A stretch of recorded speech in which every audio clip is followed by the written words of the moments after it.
សួស្តីប្រិយមិត្តអ្នកស្ដាប់ទាំងអស់គ្នាសូមស្វាគមន៍មកកាន់ Channel The Secret Room បន្ទប់សម្ងាត់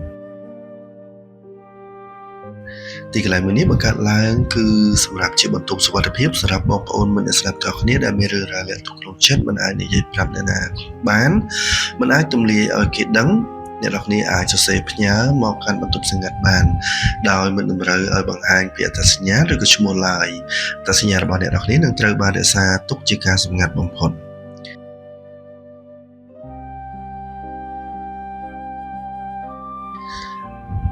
នៅយប់នេះយើងបានឈានដល់សម្បត្តិទី7ហើយដែលជាសម្បត្តិផ្ញើពីមិត្តអ្នកស្ដាប់របស់យើងម្នាក់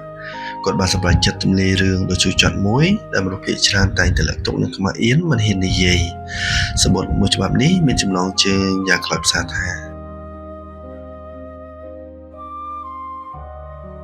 ស្រឡាញ់គេជាតារាល្បីខ្ញុំលះបង់ជួយគេគ្រប់យ៉ាងចុងក្រោយខ្ញុំគ្មានសិទ្ធិសូម្បីតែធ្វើជាអ្នកស្គាល់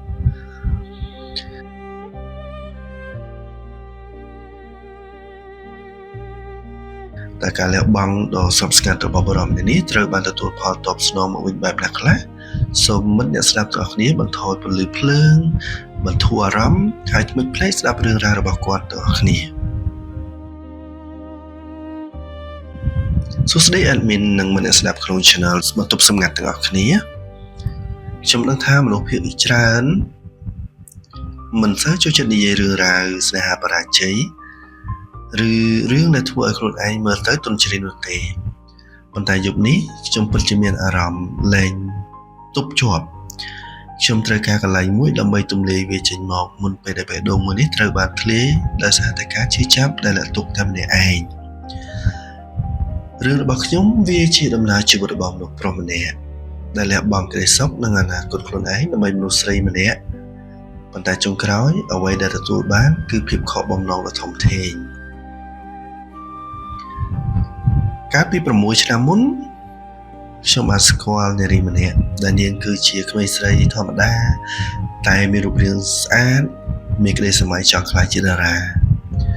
ពេលនោះនាងមកភ្នំពេញដំបូងគ្មានសាច់ញាតិគ្មានលុយកាក់ហើយក៏គ្មានអ្នកណាស្គាល់ដែរពួកយើងបានជួបគ្នាដោយចៃដន្យនៅសួននៅមុខព្រះបរមរាជវាំងហើយដោយសារតែក្តីអាណិតនិងការស្រឡាញ់ខ្ញុំបានសម្រេចចិត្តធ្វើជាបង្អែកឲ្យនាងពួកយើងបានស្រឡាញ់គ្នានិងរស់នៅមើលថែគ្នាដូចប្តីប្រពន្ធប៉ុន្តែជាការលួចលាក់ព្រោះនាងតែងតែនិយាយថាបងចាំអូនជោគជ័យចាំអូនមានឈ្មោះបោះសម្លេងចាំយើងបើកចំហរឿងស្នេហានេះណាសូមពេលឲ្យអូនសាកគេឈ្មោះសិនបងក្នុងនាមជាមនុស្សប្រុសម្នាក់ដែលស្រឡាញ់នាងស្ទើរស្មើជីវិតខ្ញុំយល់ព្រមគ្រប់យ៉ាងដើម្បីឲ្យនាងមានឱកាសទៅប្រឡងទៅធ្វើការងារសិល្បៈដោយមិនបាច់បារម្ភរឿងលុយកាក់ខ្ញុំគឺជាបុគ្គលិកការិយាល័យធម្មតាម្នាក់បានសុខចិត្តរែកពុនការចំណាយគ្រប់បែបយ៉ាងរបស់នាងខ្ញុំខំធ្វើការផងរកស៊ីក្រៅម៉ោងផងមិនហ៊ានសូម្បីតែទិញកៅអៅថ្មីឬចំណាយលើខ្លួនឯងលុយទាំងអស់ដែលរកបានខ្ញុំយកទៅបង់ថ្លៃផ្ទះជួលឲ្យនាងថ្លៃរៀនតុបតែងខ្លួនថ្លៃសម្លៀកបំពាក់ស្អាតៗនិងគ្រឿងសម្អាងថ្លៃដើម្បីឲ្យនាងបានមើលទៅឃើញលេចធ្លោមិនចាញ់គេនៅពេលដែលទៅជួបជាមួយនឹងផលិតកម្មពេលនាងបរាជ័យយំសោកបាក់ទឹកចិត្តគឺមានតែស្មារបស់ខ្ញុំម្នាក់នេះទេដែលចាំឲ្យនាងកើយនិងលួងលោមនាងរហូតការលះបង់របស់ខ្ញុំពិតជាមានន័យមែន2ឆ្នាំក្រោយមកនាងបានជាប់កុងត្រាជាតារាសម្ដែងនៅក្នុងរឿងភាគដ៏ធំមួយ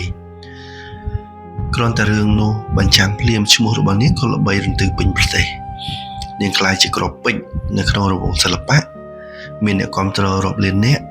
រូបថតរបស់នាងក៏ស្រស់ស្អាតត្រូវបានបិទពេញផ្ទាំងប៉ាណូធំៗតាមដងផ្លូវឃើញនាងជោគជ័យខ្ញុំអបអរសាទរនាងទាំងទឹកភ្នែកប៉ុន្តែចាប់ពីវិនាទីនោះមកជីវិតរបស់ខ្ញុំក៏ចាប់ផ្ដើមផ្លាស់ប្ដូរដូចគ្នានាងបានរើចេញពីផ្ទះជួលធម្មតាទៅរស់នៅខុនដូទំនើបដែលក្រុមហ៊ុនរៀបចំឲ្យនាងលែងសូវតបសារនិងលែងលើកទូរស័ព្ទរបស់ខ្ញុំដូចមុន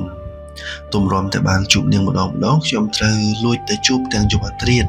ហើយនាងតែងតែរអ៊ូថាហត់ណាស់នឹងខ្លាចគេលួចថតរូបបានខ្ញុំស្គិតថយក្រោយមកធ្វើជាស្រមោលនៅពីក្រោយខ្នងនាងយ៉ាងស្ងៀមស្ងាត់ខ្ញុំបានបង្កើត account Facebook និង TikTok ជាច្រើនដើម្បីជួយការពារពាក្យរិះគន់ជួយ share និងសរសើរនាងគ្រប់វីដេអូខ្ញុំចំណាយលុយទិញប័ណ្ណផ្កាធំនិងកាដូថ្លៃៗផ្ញើទៅឲ្យនាងក្នុងកម្មវិធីផ្សេងៗដោយមិនដែលដាក់ឈ្មោះពិតរបស់ខ្ញុំឡើយគឺគ្រាន់ត្រឹមតែដាក់ពាក្យថាពីអ្នកគាំទ្រដ៏ស្មោះត្រង់ម្នាក់មានពេលខ្លះខ្ញុំទៅឈរចាំគាំទ្រនាងក្នុងព្រឹត្តិការណ៍ផ្សេងៗឈរក្នុងចំណោម fan ជាច្រើននាងដើរកាត់ភ្នែកពួកយើងមើលចំគ្នាប៉ុន្តែខ្សែភ្នែករបស់នាងប្រែជាប្លែកវាត្រជាក់ស្រេបគ្មានភាពស្និទ្ធស្នាលហើយនាងក៏ងាកទៅញញឹមរាក់ទាក់ fan ផ្សេងៗទៀតធ្វើដូចជាមិនស្គាល់មនុស្សប្រុសដែលធ្លាប់អោបនាងពីមុនទាល់តែសោះបេះដូងមនុស្សប្រុសម្នាក់នេះស្ទើរតែធ្លាយចេញពីទ្រូងខ្ញុំខំសម្រាលទុកខ្លួនឯងថានឹងធ្វើបែបនេះគឺដើម្បីអនាគតរឿងដែលកំតិចកិត្តិយសនៅបេះដូងមនុស្សប្រុសរបស់ខ្ញុំឲ្យខ្ទេចខ្ទីគឺកាលពី2ឆ្នាំមុននេះមានការប្រគំតន្ត្រីសប្បុរសធម៌ដ៏ធំមួយនាងជាតារាកិត្តិយសលេចធ្លោក្រោយចប់កម្មវិធីខ្ញុំបានលួចទៅចាំនាងនៅម្ដុំផ្លូវចេញខាងក្រៅឆាកដែលជាកន្លែងស្ងាត់និងមានតែឡានរបស់តារាល្បីៗខ្ញុំដឹងថានាងមិនទាន់ញ៉ាំអីតាំងពីថ្ងៃខ្ញុំក៏បានទិញនំនិងទឹកផ្លែឈើដែលនាងចូលចិត្តជាងគេយកទៅឲ្យនាងព្រោះបារម្ភខ្លាចនាងឈឺក្រពះពេលនាងដើរមកជាមួយអ្នកចាត់ការឬយើងហៅថា manager និងអង្គរៈ2នាក់ខ្ញុំក៏ដើរទៅជិតរួចហៅឈ្មោះនាងតិចអូននាងងាកមើលខ្ញុំប៉ុន្តែអ្វីដែលខ្ញុំឃើញក្នុងភ្នែកនាងមិនមែនជាភាពកក់ក្ដៅទេវាជាទឹកមុខធុញទ្រាន់និងការខ្ពើមរអើមដែលខ្ញុំខ្លាចទៅធ្វើឲ្យនាងខូចឈ្មោះភ្លាមនោះអ្នកចាត់ការរបស់នាងបានដើរមកច្រានទ្រូងខ្ញុំមួយទំហឹងរហូតដល់ខ្ញុំដួលផ្ងាក្រោយធ្វើឲ្យប្រអប់នំនិងទឹកផ្លែឈើត្រូវកំពុកប្រឡាក់ពេញដីនឹងលើខ្លួនរបស់ខ្ញុំគេបានស្រែកកំហុសដាក់ខ្ញុំខ្លាំងៗថាយីអាម្នាក់នេះណាគេនឹងមិនបានមកដេញតាមតារារបស់ខ្ញុំដល់ទីនេះសន្សុកមកអូសក្បាលវាចេញអាពួក fan វិកលចរិតអស់ហ្នឹងមិនគួរឲ្យចូលមកក្បែរតារាទេ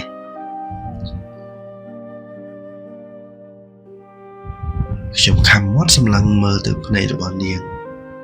មនុស្សស្រីដែលខ្ញុំធ្លាប់ខំរកលុយចិញ្ចឹមធ្លាប់លះបង់គ្រប់យ៉ាងដើម្បីនាងខ្ញុំសង្ឃឹមយ៉ាងមុតមមថានាងនឹងហាមាត់ហាមអ្នកចាត់ការរបស់នាងឬយ៉ាងហោចណាស់ក៏សួរនាំខ្ញុំមួយម៉ាត់ក្នុងនាមជាអ្នកស្គាល់គ្នាឬក៏ជា fan និង idol ប៉ុន្តែអត់ទេនាងឈរមើលខ្ញុំដែលដួលទៅលើដីដោយទឹកមុខស្ងប់ស្ងាត់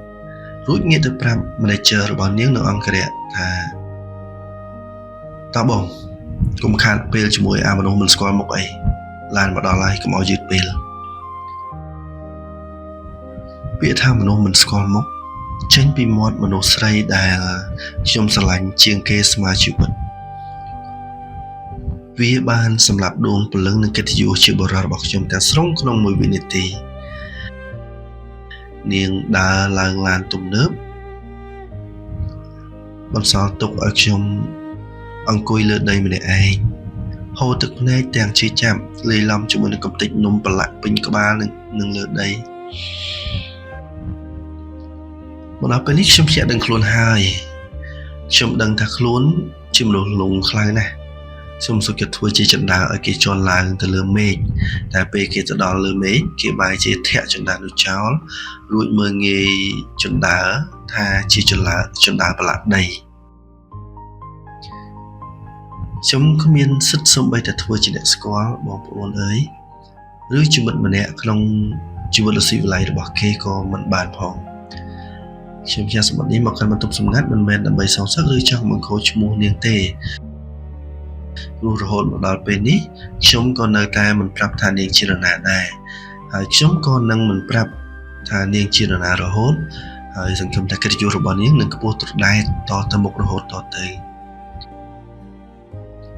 ខ្ញុំផ្ញើនេះគឺខ្ញុំគ្រាន់តែចង់ប្រាប់មិត្តអ្នកស្ដាប់ជាពិសេសមិត្តបរិបទាំងឡាយថា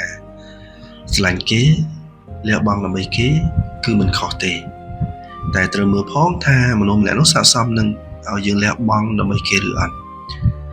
កុំធ្វើជាអ្នកជួយជ្រោមជ្រែងគេរហូតដល់ភ្លេចគិតពី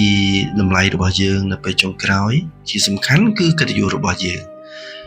ព្រោះតែថ្ងៃដែលគេល្បីគេមានគ្រប់យ៉ាងគេនឹងមើលយើងត្រឹមតែជាកំទេចដីដែលរំខានផ្លូវដើររបស់គេតែប៉ុណ្ណោះលាហើយតារាក្នុងដួងចិត្តរបស់បងសូមអរគុណ admin ដែលបានអានសម្បត្តិរបស់ខ្ញុំ